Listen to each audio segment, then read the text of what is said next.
It's time to football time.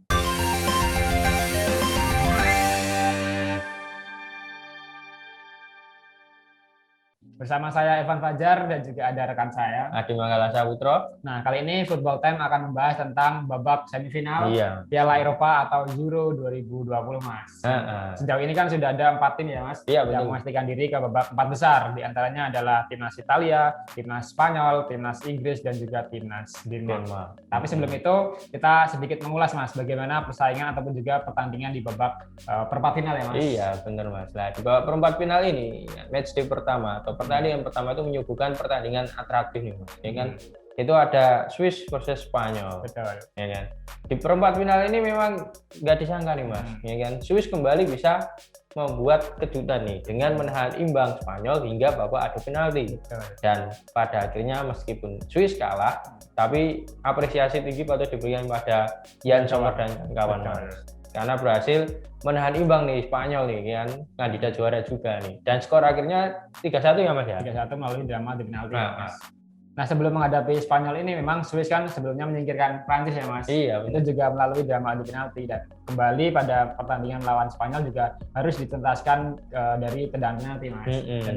Tapi kalau untuk kali ini kurang beruntung, Mas. Sempat mengawali drama adu penalti dengan gol ya, Mas, yaitu ditendang oleh Mario Gavranovic, tapi justru 3 penendang lainnya atau berikutnya mengalami kegagalan, Mas. Yaitu berhasil diblok atau juga ada yang melambung, yaitu tendangan dari Fabian Schär, kemudian juga ada Emmanuel Akanji, dan juga ada Ruben Vargas. Dan sebaliknya di timnas Spanyol itu sempat juga justru sebaliknya, Mas, sempat gagal melalui tendangan dari Sergio Busquets, tapi setelah itu ada Dani Olmo itu mencetak gol, dan di tendangan Rodri itu juga sempat gagal, dan penentu kemenangan yaitu dari Oyarzabal, Mas, dan juga ada Gerard Moreno.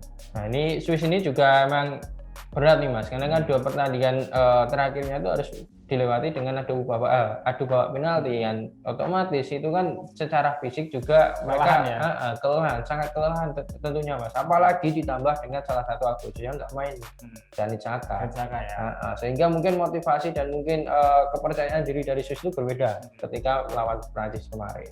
Dan juga ada satu kartu merah, Mas, yang didapat oleh timnas Swiss, itu didapat oleh Freuler. Itu terjadi pada menit ke-77, dan setelah itu Swiss harus bermain dengan 10 pemain termasuk di babak 22 kali 15 menit. Tapi ini luar biasa nih, Mas, bisa nahan imbang kan, Mas, sampai penalti ya. Nah, ini juga kemarin ada momen unik nih, Mas. Ini kemarin tuh kiper dari Spanyol, Unai Simon, itu mendapatkan Star of the Match di laga Swiss versus Spanyol. Namun dia mempersembahkannya untuk kiper dari Swiss, Mas. Wah, respect. Yann Sommer, respect tinggi, karena memang penampilannya sangat bagus sekali ketika bermain di 2 kali 90 sampai dengan babak adu penalti. Namun sayang, penendang-penendang Swiss nampaknya kurang beruntung nih di babak perempat final. Ya, kita lanjut ke pertandingan selanjutnya, Mas. Yaitu ada timnas Belgia menghadapi timnas Italia, Mas. Ini timnas Belgia sebelumnya mengalahkan Portugal, sedangkan timnas Italia mengalahkan Austria, Mas. Dan ini juga peluangnya sebenarnya 50-50. Dan untuk hasilnya sendiri, timnas Italia yang memastikan diri lolos ke babak semifinal setelah menang dengan skor 2-1. Memang terlihat nih, Mas, karena Italia itu memang penampilannya sangat atraktif juga, agresif juga, ya kan. Tapi Belgia ini memang di 2 laga terakhirnya memang kenapa nih kok kurang ngotot di permainannya ini. Nah, mungkin ada faktor apa tuh, Mas Iwan? Karena berbicara soal Belgia ini juga menarik, Mas, karena kan saat ini dan juga beberapa tahun terakhir kan merupakan puncak dari generasi emas ya, Mas, dari Belgia. Era kemasan. Tapi belum ada prestasi yang didapatkan oleh Eden Hazard dan juga kawan-kawan. Sebatas ranking tadi. Sebatas prestasi. Bahkan ini sebagai peringkat 1 terbaik dunia atau FIFA ya, Mas. Sebatas ranking, belum ada buktinya ya. Konkretnya itu belum ada sebenarnya. Dan bahkan di Euro 2020 kali ini hanya bisa sampai ke babak 8 besar. Nah, itu memang jadi cerita sendiri bagi Belgia nih, Mas. Kenapa? Karena memang ketika lawan Portugal kemarin juga gitu. Penampilannya kurang agresif, kurang atraktif, dan seakan-akan itu hanya udah menang 1-0 ya. Tapi lawan Italia kemarin juga sama, mengulangi hal sama, walaupun dia harus ketinggalan dulu. Tapi penampilannya masih tetap kurang greget, menurut saya. Kenapa itu? Untuk pencetak gol dari timnas Italia itu dicetak oleh Nicolo Barella ya, Mas. Itu kemudian juga ada Insigne, dan itu sempat membuat keunggulan 2-0 sebelum akhirnya penalti dari Romelu Lukaku memperkecil skor tapi tidak bisa menyelamatkan. Dan gol dari Lukaku ini juga ini Mas, rasa istimewa nih karena memang Donnarumma ini sulit untuk dibobol. Akhirnya terbobol lagi nih. Tapi lewat penalti. Penalti ya. Nah, ini memang karena dua back seniornya ini Mas. Wah, itu juga berpengaruh besar ya Mas. Iya. Padahal umurnya di atas 30 semua, tapi penampilannya atraktif semua itu. Dan itu berarti baru kebobolan 2 gol ya Mas. Bersama satu lagi ya cetak saat tandingan melawan Austria pada saat itu. Namun sayangnya Mas nih di laga kontra Belgia, Italia harus kehilangan satu pemain. Siapa? Oh, paham. Spinazzola ya. Kemarin mengalami cedera yang cukup lumayan parah ya Mas. Apa ya sebabnya? Salah itu Mas, salah tumpuan. Salah tumpuan ketika mau mengejar bola itu kan. Dan kakinya terkilir. Dan kabarnya justru akan membutuhkan waktu yang cukup panjang untuk bisa pemulihan, dan kabarnya juga sampai kurang lebih 1 tahun Mas. Dan kemarin juga kan ada momen unik ketika Spinazzola dibawa pulang ke Italia dengan untuk operasi cederanya tersebut, para rekan-rekannya memberikan penghormatan dengan menyanyikan chance buat Spinazzola. Nah, itu tadi cerita dikit tentang laga Belgia versus Italia nih Mas. Ya, kita beranjak ke laga selanjutnya, yaitu ada duel dua tim kuda hitam. Siapa? Ada Ceko versus Denmark. Oke. Gimana Mas Evan kemarin tuh Ceko versus Denmark? Nah, ini memang sesuai prediksi saya Mas sebelumnya. Gimana Mas? Saya sebelumnya kan memang prediksi Denmark yang akan maju ke babak semifinal. Kenapa nih? Karena memang Denmark ini kan setelah melewati fase-fase sulit di babak penyisihan grup, setelah ditinggal Christian Eriksen, juga ada sempat mengalami 2 kekalahan. Tapi setelah itu justru mengalami kebangkitan dan menyapu bersih beberapa pertandingan, dan 2 pertandingan sebelumnya juga melakukan pembantaian Mas. Iya benar Mas. Yaitu dari Rusia dan juga Wales, dan pada pertandingan terbaru melawan Ceko juga mendapatkan kemenangan yaitu dengan skor 2-1. Masing-masing gol dicetak oleh Delaney dan juga ada Dolberg. Nah, ini memang Denmark ini memang seperti kisah ini Mas, jadi pahlawan-pahlawan dulu nih kan, from zero to hero. Kenapa kok gitu? Betul. Karena kan dari awal tuh memang tidak diprediksi dengan meski bermain di kandang kan Mas ya, di Copenhagen, tapi tetap bola bundar, dan juga ada insiden Christian Eriksen tadi yang membuat para mental para pemainnya itu down. Tapi justru bukan down. Apa Mas? Justru malah itu menjadi pelecut semangat Mas. Dan juga energi dari Eriksen masih menyatu di skuad timnas Denmark. Tapi memang terasa Mas di 2 laga sebelumnya itu memang. Itu memang sempat down juga karena memang pada waktu itu FIFA malah melanjutkan pertandingan tuh. Ya kan ya, itu yang sempat diprotes oleh pihak Denmark, dan akhirnya pada laga terakhir bisa meledakkan bomnya. Kan seperti julukannya ya Mas, sebagai tim dinamit. Membantai Rusia 4-1. Langkah awal menuju babak selanjutnya.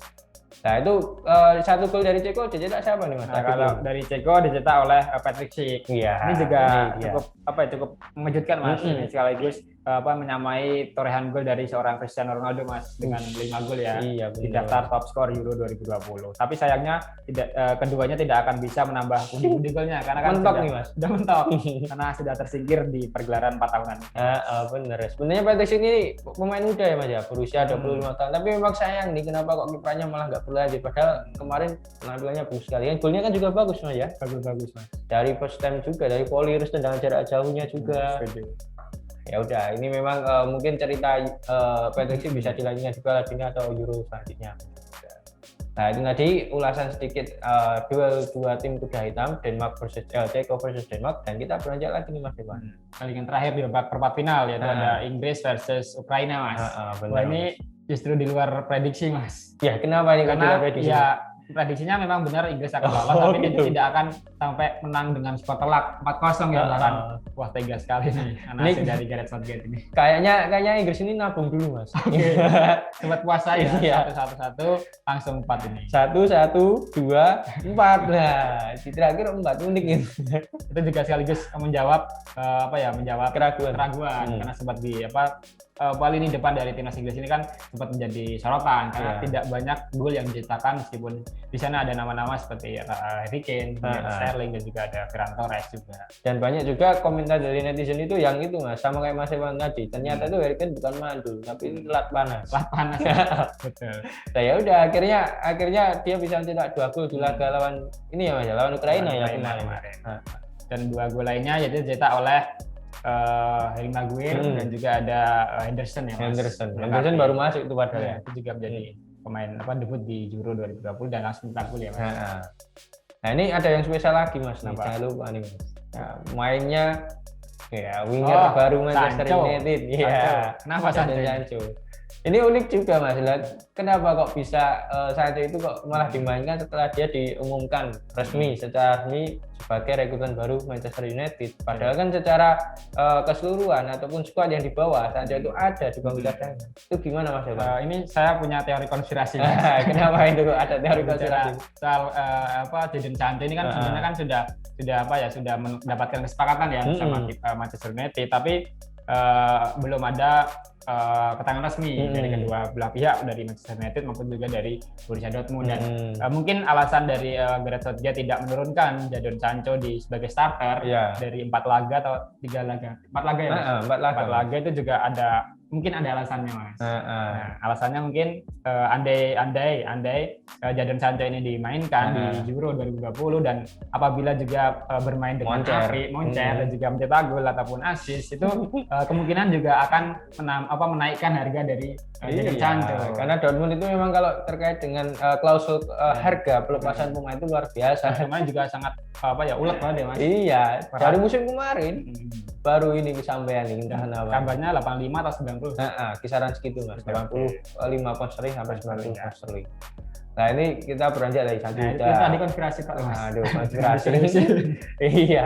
Ya karena mungkin selain itu juga kalau dirilis dari beberapa media terkait itu memang ada sangkut pautnya dengan ini Mas, kedalaman skuad Inggris itu memang sudah banyak yang mumpuni. Betul. Nah, jadi mungkin Gareth Southgate ingin meracik pemain-pemain lainnya juga mungkin sih. Oke Mas.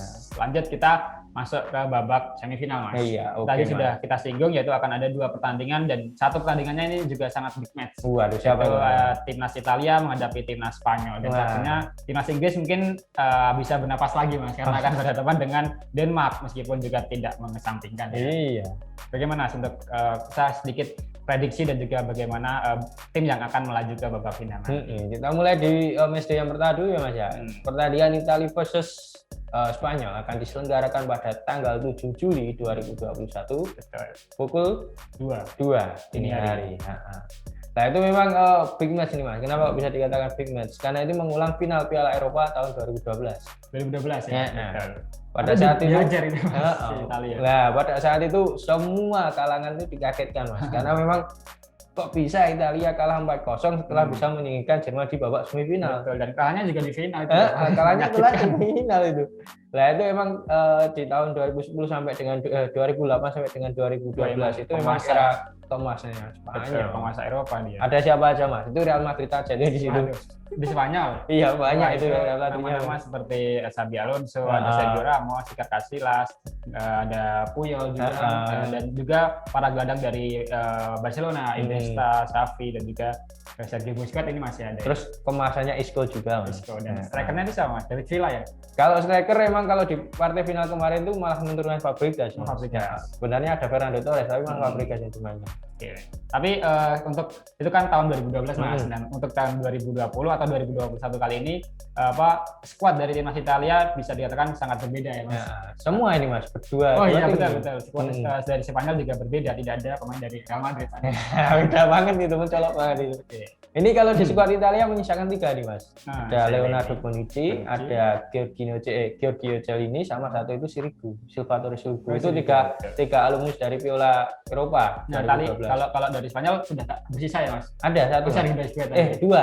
Busquets sama Jordi Alba sama Jordi Alba. Nah itu kemarin di final Piala Eropa ya salah satu golnya dari Jordi Alba Mas. Bukan. Di Piala Eropa 2012. Oh, itu Jordi Alba. Kemarin cetak gol ke gawang Italia mengenapi 4-0. Nah, tapi kalau saat ini Mas, mungkin situasinya akan berbeda Mas. Sebaliknya kan, timnas Italia di bawah pelatih dari Roberto Mancini belum terkalahkan ini Mas dari 32 laga. Waduh, laga bisa Mas. Dan juga di Euro 2020 kali ini juga belum terkalahkan, yaitu menyapu 4 kemenangan ya. 5 kemenangan. Sedangkan dari Spanyol ini pada 2 pertandingan terakhir atau di babak penyisihan babak gugur juga cukup meyakinkan setelah menyingkirkan Swiss dan juga Kroasia. Nah, namun uniknya ini Spanyol ini masih belum bisa mengalahkan atau menuntaskan dua lawannya di babak gugur itu melalui 2 kali 45 menit. Mas. Oh betul, sama Ukraina sama Kroasia juga extra time ya. Extra time tuh, walaupun akhirnya nggak jadi penalti. Nah, itu memang jadi momen unik juga nih, ingat. Sekaligus mungkin nanti kan bisa mempengaruhi juga Mas, ketika lawan Italia bisa menang 2 kali 45 menit terus otomatis stamina-nya lebih terjaga. Ini juga perbandingan menariknya adalah di timnas Spanyol ini kan memiliki masalah di lini depan ya Mas. Nah, itu apakah mampu mendobrak atau mendebus barisan pertahanan yang kokoh dari Billy Azzurri? Nah, ini Belgia aja susah kemarin. Belgia aja kemarin kesusahan dengan adanya Romelu Lukaku dengan 3 gol ya Mas, 4 gol ya, 4 gol yang udah ditorehkan Lukaku di Euro, apalagi sekarang kalau di Spanyol rata-ratanya cuma 2 gol ini yang udah mencetak gol di gawang di Euro 2020. Jadi memang nanti kita tunggu aja Mas, apakah Morata bisa menjebol gawang Donnarumma untuk kesekian kalinya. Tapi pada pertandingan terakhir kemarin itu juga panas Mas, setelah dapat provokasi dan juga ejekan tapi membuktikan dengan mencetak gol first time yang keras ya. Berarti harus digitukan lagi. Harus dikritik keras lagi biar tampil mancor lagi. Nah, kita beralih ke pertandingan lainnya Mas yang juga tidak kalah menarik, yaitu ada timnas Inggris yang akan berhadapan dengan timnas Denmark. Ini juga sedikit diuntungkan Mas The Three Lion ini karena bermain di hadapan pendukungnya sendiri ya, yaitu di Stadion Wembley. Itu akan digelar pada Rabu ya Mas. Iya. Rabu pada 8 Juli 2021, tepatnya pada pukul 2 waktu Indonesia bagian barat dini hari Mas. Nah, ini jadi momen lucu juga nih Mas. Ingat Inggris ini tercatat berarti sampai sekarang itu hanya memainkan laga tandang itu 1 kali. Sekali ya, pas kemarin lawan di Olimpico Roma lawan Ukraina. Nah, sebaliknya kalau untuk Denmark ya kan, kalau untuk Denmark ini memang ini juga sebenarnya sama ya Mas. Denmark kan sebagai tuan rumah ya, banyak bermain di kandang. Bagaimana Mas? Nah, namun kalau dilihat dari keuntungannya Mas, lebih banyak untung si Inggris sih. Nah, karena memang Denmark mungkin kemarin di laga kandang nggak terasa itu Mas, karena kan memang ada momen kan Eriksen itu yang membuat beberapa laganya penuh ya, kehilangan poin. Tapi kalau Inggris kan memang dari awal hingga sampai sekarang itu masih Mas, masih dengan motivasi dan semangat tinggi. Nah, ini juga menjadi momentum baik ya Mas bagi timnas Inggris karena bisa juga akan membawa trofi pertama Euro 2020 atau Piala Eropa ini ke Wembley, ke London, Inggris. Kan katanya slogannya itu kan football is coming home. Ya. Nah, apakah benar itu football is coming home akan kembali lagi ke Inggris? Tapi kalau melihat melihat skuad yang dimiliki saat ini bersama juga Gareth Southgate mungkin berpeluang besar Mas, karena di situ ada nama-nama tadi seperti Harry Kane yang menjadi ujung tombak dari The Three Lion, dan juga ditopang dengan para winger yang juga memiliki kelincahan Mas, seperti Raheem Sterling yang kabarnya ini juga dijuluki sebagai Misaki Mas, sama Harry Kane itu sebagai Subasanya. Wah, itu nggak tahu dari sebutan dari mana, tapi memang keduanya memang sering berkolaborasi Mas. Dan kemudian juga ada nama-nama seperti di sayap kanan Mas, itu ada Phil Foden maupun juga Bukayo Saka dan juga tadi Sancho ya. Nah, ini memang kalau ngomongin tadi julukan mungkin bagus banget itu guys, kalau dikasih bisa kita Subasa. Masih kurang satu sebenarnya, harusnya ada Yuga ini. Yuganya siapa ini? Yuganya kan dilawan ya. Denmark ini. Oh iya, Yuganya kan bukan Nankatsu Mas ya. Nah, ini memang cerita di balik kesuksesan Inggris ini memang kita tunggu nih Mas, karena kan udah lama banget nggak merasakan trofi juara di sepak bola, padahal kan katanya sepak bola itu lahir dari Inggris. Berkiblat di Inggris ya. Berkiblat di Inggris, dan patokannya juga sekarang liganya Liga Inggris. Tapi prestasi timnasnya tidak ada. Terakhir itu timnas Inggris mendapatkan juara itu di Piala Dunia 1966 ya Mas. Udah lama banget. Kita belum lahir Mas. Belum lahir. Belum ada rencana itu waduh. Sedangkan untuk Euro-nya kan belum ya Mas. Makanya itu Mas, itu bisa jadi motivasi lebih sebetulnya. Tapi juga memang dilihat dari pertandingan terakhir udah mulai gacor nih Mas. Mulai gacor ya. Udah 4 gol itu di luar ekspektasi juga kemarin. Sudah mulai klop juga yang padu ya mainnya. Iya. Itu terbukti pada pertandingan terakhir mencetak 4 gol. Ini sudah menjadi kualitas tersendiri bagi timnas Inggris. Nah, tapi kalau di Denmark ini kira-kira gimana ini Mas? Pulangnya Mas. Apakah bisa mengimbangi atau mungkin mengeluarkan bom waktunya lagi ya.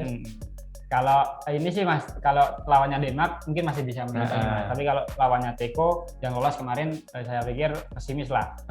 Kemudian tetap Inggris yang akan lolos lah. Berhubung ini Denmark yang lolos, ini masih ada peluang Mas, karena kan Denmark ini sendiri juga tadi sudah disinggung juga tampil baik lah di beberapa pertandingan terakhir setelah 2 pertandingan mengalami kekalahan.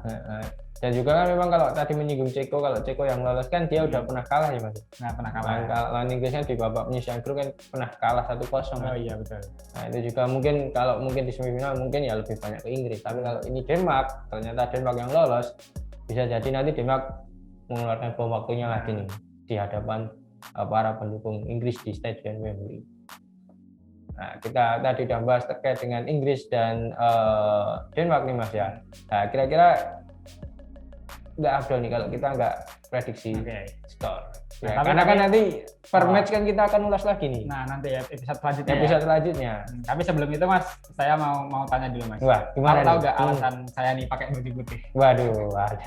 Ini ada alasannya loh, ada sebab akibatnya Mas. Kalau saya karena nggak ada baju ya. kalau dari Mas Alfa gimana ini? Nah, ini juga menyinggung soal hasil di babak perempat final dan juga tim-tim yang maju ke babak semifinal Mas. Gimana Mas? Karena kan ini 4 tim yang maju ke babak semifinal, yaitu ada tadi Spanyol, kemudian juga ada Inggris, Denmark, dan juga ada Italia Mas. Iya benar. Nah itu 4 tim tersebut pada pertandingan babak 8 besar itu sama-sama atau kompak memakai baju berwarna putih Mas. Apa iya Mas? Benar Mas? Betul, itu fakta ya Mas. Nah makanya fenomenanya adalah 4 tim yang bermain menggunakan jersey berwarna putih di babak 8 besar itu semuanya masuk ke semifinal. Nah ini juga ada kaitannya dengan baju yang saya pakai Mas. Nah, makanya tadi kok menggunakan istilah nankatsu Mas ya. Nankatsu kan juga baju putih. Tapi jangan diplesetkan ke Real Madrid Mas. Oh gitu. Itu juga berwarna putih, tapi justru malah apes. Ironi. Pemainnya justru yang bermain tergabung di negaranya sudah tergusur semua Mas. Padahal harusnya kan mayoritas itu di Spanyol ya Mas ya. Kalau di Spanyol memang nggak ada Mas. Iya harusnya kan. Kayak Inggris kan mayoritas kan pemain dari Liga Inggris semua kayak MU, Chelsea. Lah ini kan nama malah Real Madrid nggak ada di Spanyol. Mungkin Spanyol, mungkin Madrid bukan Spanyol Mas. Katalunya kan. Ya bisa jadi Mas. Oke Mas, lanjut ke prediksi ya. Kita masuk ke prediksi skor nih Mas. Kita prediksikan semifinal pertama antara Spanyol versus Italia. Oke, kira-kira Mas Irfan pegang siapa, skornya berapa? Waduh. Nah ini cukup berat Mas prediksi pertandingan atau hasil dari timnas Spanyol melawan Italia Mas. Iya. Tapi kalau dilihat dari statistik dan juga rekam jejak di babak penyisian sampai babak 8 besar dan juga 16 besar kemarin, itu mungkin Spanyol. Italia dong. Saya kira masih Spanyol. Nah, saya masih dengki Mas. Iya. Nah, tidak ada Real Madrid di situ. Tapi bukan itulah. Ya kita langsung untuk prediksi skor ya Mas. Untuk kemenangan timnas Italia dengan skor tipis 2-1. Benar Mas. Ini kalau saya nih Mas, kalau saya untuk Italia versus Spanyol sama kayak Mas Eva nih. Ya, Italia menang tipis nanti. Entah 1-0 atau 2-1 tapi Italia yang menang. Tapi lebih gajeng, lebih asik kalau masuk ke babak final tuh ya Mas. Iya juga sih Mas, benar. Karena kan ini itu ya Mas, duel big match ya. Duel big match dan penjaga gawangnya juga penendang juga penjaga gawangnya juga berkualitas. Nah, lanjut ke pertandingan satunya lagi Mas, yaitu timnas Inggris versus Denmark. Iya. Kalau ini saya nih prediksi. Saya. Nih, kalau prediksi saya terkait dengan laga Denmark versus Inggris mungkin karena di situ banyak pemain Manchester United, tapi hati saya masih ke Denmark nih Mas.